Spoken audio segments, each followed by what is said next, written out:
कुछ बोलते रहिए, एमपी सब इंस्पेक्टर के लिए जिम्मेदारियां हैं ना ये भी तो मन में आया कि मैं हनुमान चालीसा उल्टा लिखूंगी, क्योंकि इसके मुझे पहले आपने राष्ट्रगान तो लिखा ही है। हाँ, राष्ट्रगान नहीं, पहले मैंने हनुमान चालीसा लिखा। अच्छा। राष्ट्रगान उसके बाद में लिखा। 8 साल और 3 साल की मेरी बेटी भी हो गई है, तो 8 साल के समय में मुझे उनकी तरफ से मेरी जॉब को लेके कभी कोई ना तो नेगेटिव कमेंट आया, मेरी वर्दी पहना दो, वो उस चीज को एंजॉय करती है। आज से उसके मन में वर्दी के लिए एक लगाव बचपन से ही पैदा हुआ है, तो मैं समझती हूँ कहीं ना कहीं वो भविष्य में उसके लिए अच्छा होगा कि वो शायद कुछ अच्छा कर पाए। नमस्ते स्टूडेंट, लाइव देख रहे हैं और आज हम एमपी के निवाड़ी जिला में स्थित महिला थाना में हैं एक, और हमारे साथ रजनी सिंह चौहान मैम है जो कि इंस्पेक्टर है। तो अभी जब कैमरा ऑफ था या कहें थोड़ा सा लेट शूट कर रहे हैं, कारण उसका था कि मैम की बेटी आ गई थी। कहते ना कि महिलाओं के साथ घर की भी जिम्मेदारी होती, परिवार की भी जिम्मेदारी, काम की तो जिम्मेदारी होती है, तो उसका प्रारूप भी हमको दिख गया।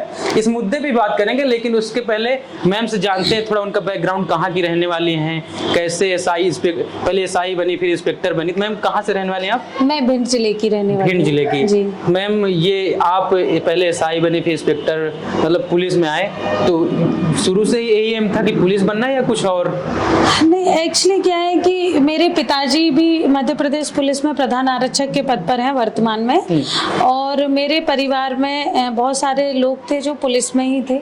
मैं जब से मैं समझदार हुई तो मैंने देखा कि सभी लोग पुलिस, मेरे पूरा पुलिस परिवार ही था।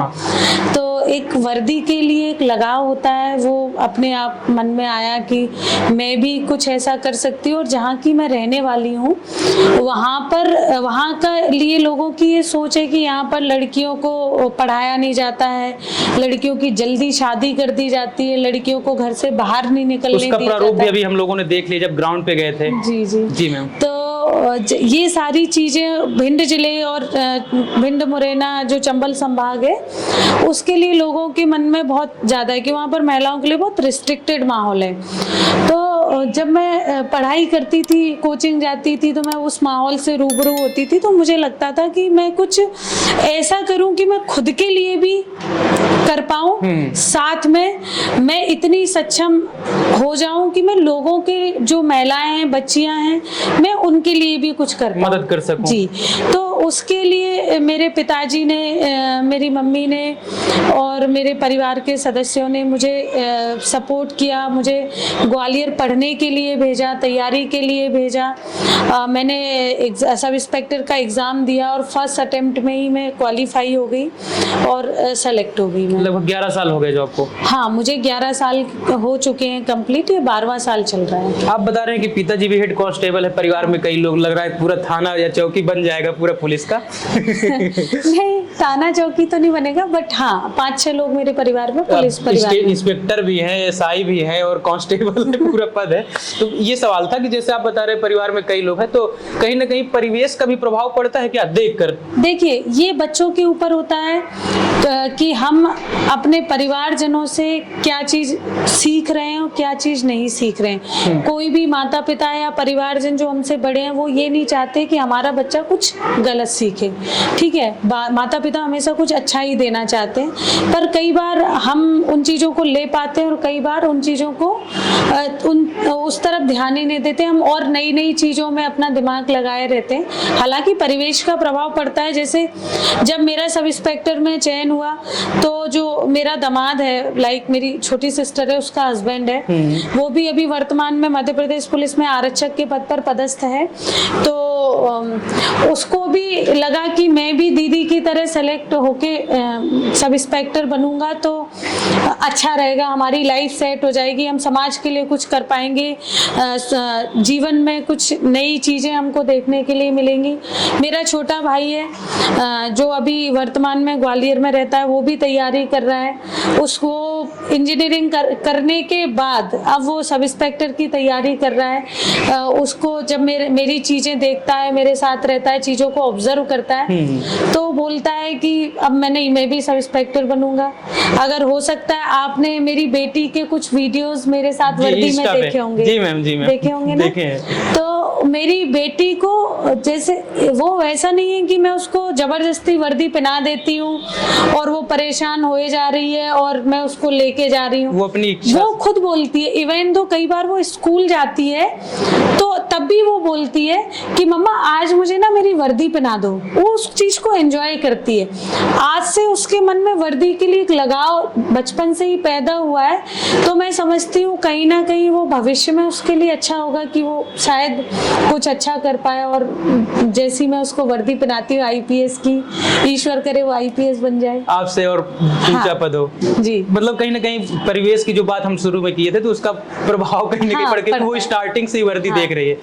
कई बार होता है जैसे कि एक तो पुलिस की नौकरी, उसके पहले जब हम लोग जिस परिवेश से आते हैं वहां पे होता है कि अरे लड़की क्या नौकरी करेगी, शादी कर देते हैं। और दूसरा तो आप तो पुलिस विभाग में जा रहे थे, मानसिकता लोगों की वैसे ही वो होती है, तो ऐसी भी चीजों को झेलना पड़ा है। हाँ, थोड़ा सा ये चीजों को भी बियर तो मुझे करना पड़ा है, क्योंकि जब मैंने 12th पास आउट हुई मैं, तो फिर भिंड जिले में वही लड़कियों के लिए संबंध जल्दी मतलब बालिग हो और इनकी शादी कर दो।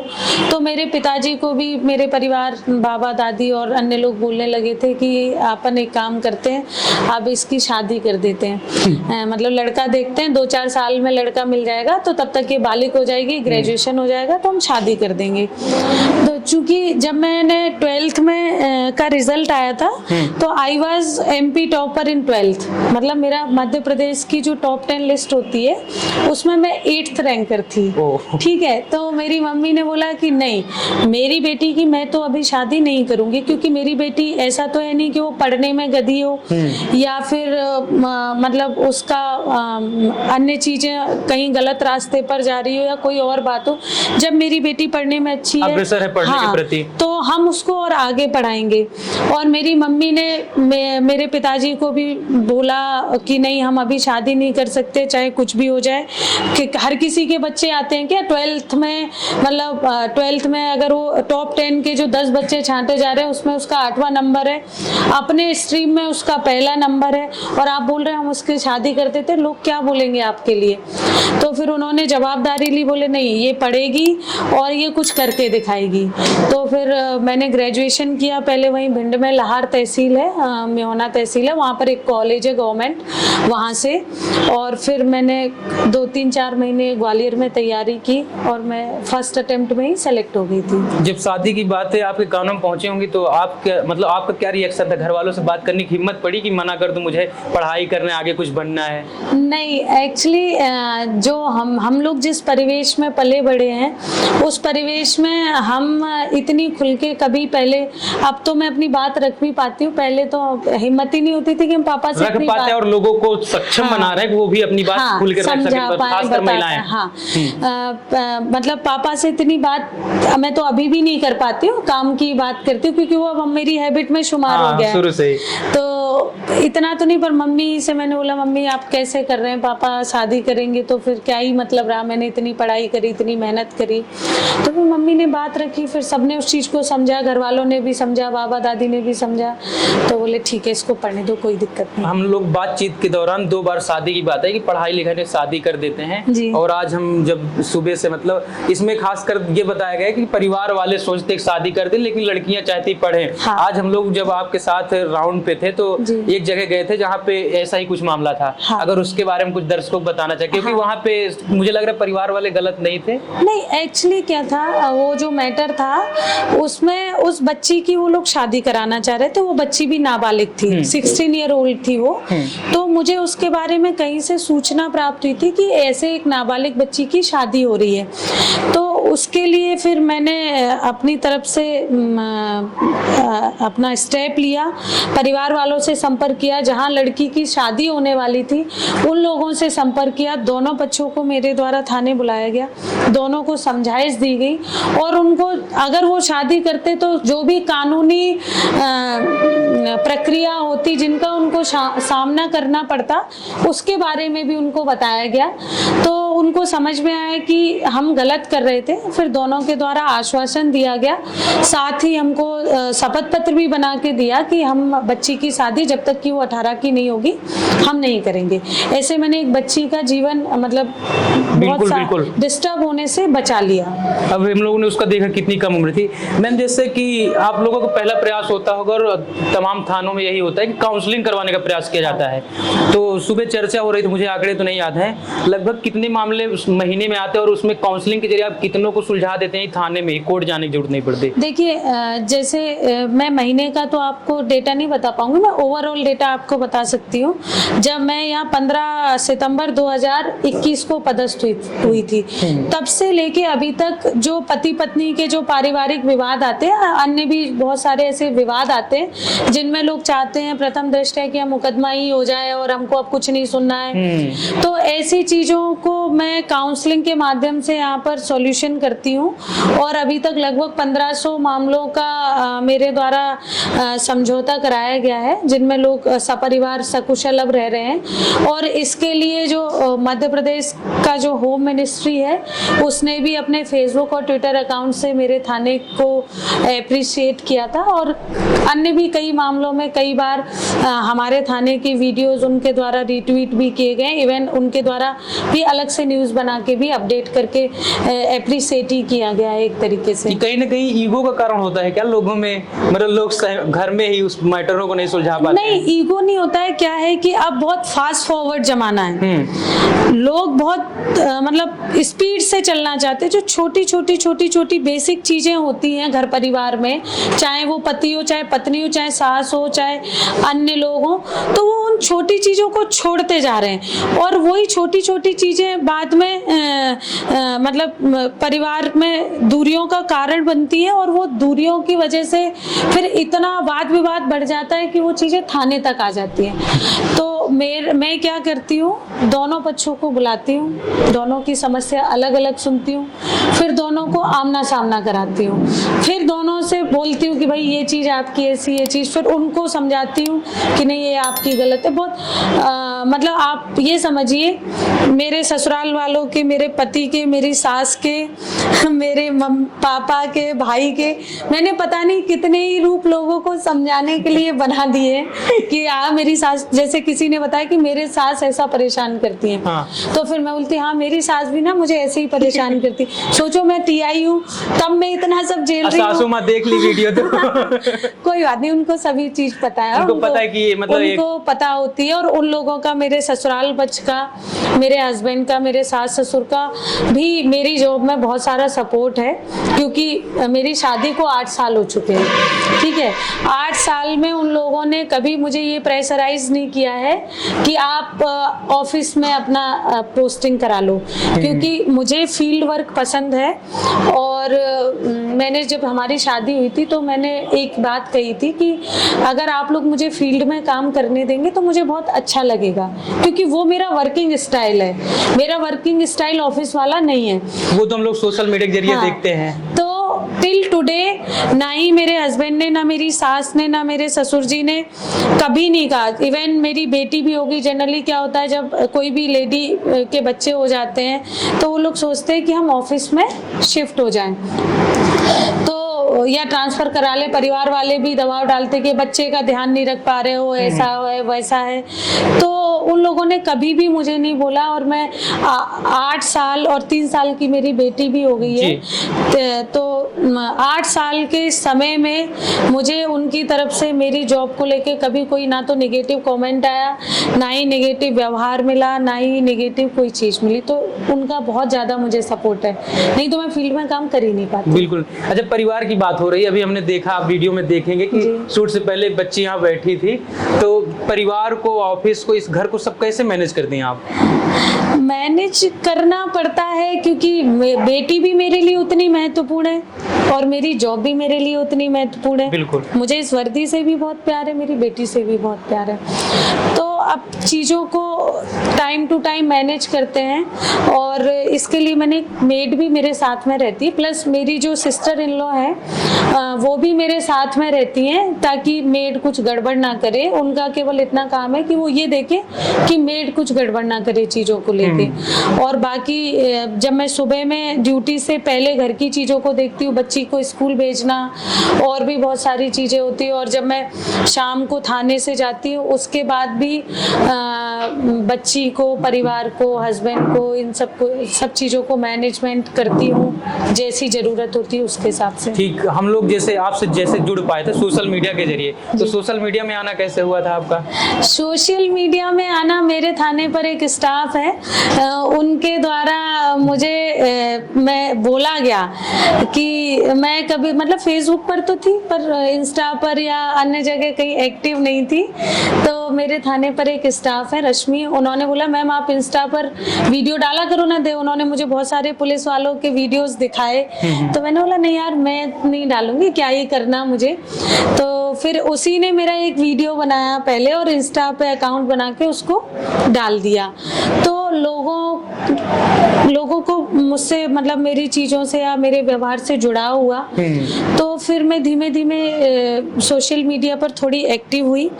फिर मुझे लगा, जब बच्चे मुझसे जुड़े, बच्चों के मैसेजेस आना चालू हुए, कमेंट्स आना चालू हुए, तो मुझे ये लगा कि लोग चीज़ों से प्रभावित होते हैं इन द सेंस, मुझे ये लगा कि अगर मैं ये वीडियोस इस तरीके से अपडेट डाल रही हूँ तो इन वीडियोस को देख के बच्चों में भी चार्म आएगा पढ़ने के लिए, इस वर्दी के लिए, गवर्नमेंट जॉब के लिए, अपने भविष्य को अच्छा बनाने के लिए लोगों में चार्म आएगा कि हम भी ऐसा करेंगे, हम भी ऐसा करेंगे। जब मैम ऐसा कर सकती है तो हम भी ऐसा करेंगे।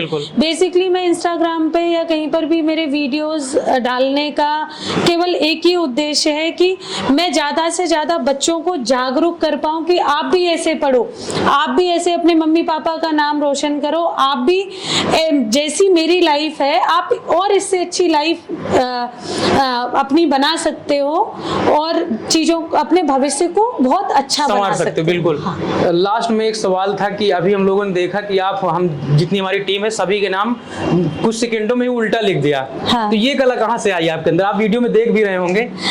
ये इसको मिरर इमेज बोलते हैं। हाँ। इस जो है ये मुझे गॉड गिफ्टेड है। अपने आप ही मैंने कभी वर्ड्स की प्रैक्टिस नहीं की कि मैं छोटे आ को उल्टा लिख के देखूं। हाँ। मैंने कभी भी प्रैक्टिस नहीं की। जब मैं 12th में थी तो एक बारी क्लास में बैठी थी तो कुछ नोट्स बना रही थी, मुझे नहीं पता मैं कैसे चीजों को उल्टा लिखने लगी। मुझे थोड़ा थोड़ा याद है क्योंकि ये 2006 की बात है। तो तब से मैं चीजों को लिखती हूँ और मुझे अच्छा लगता है, मतलब मैं एक हॉबी बोल सकते हैं।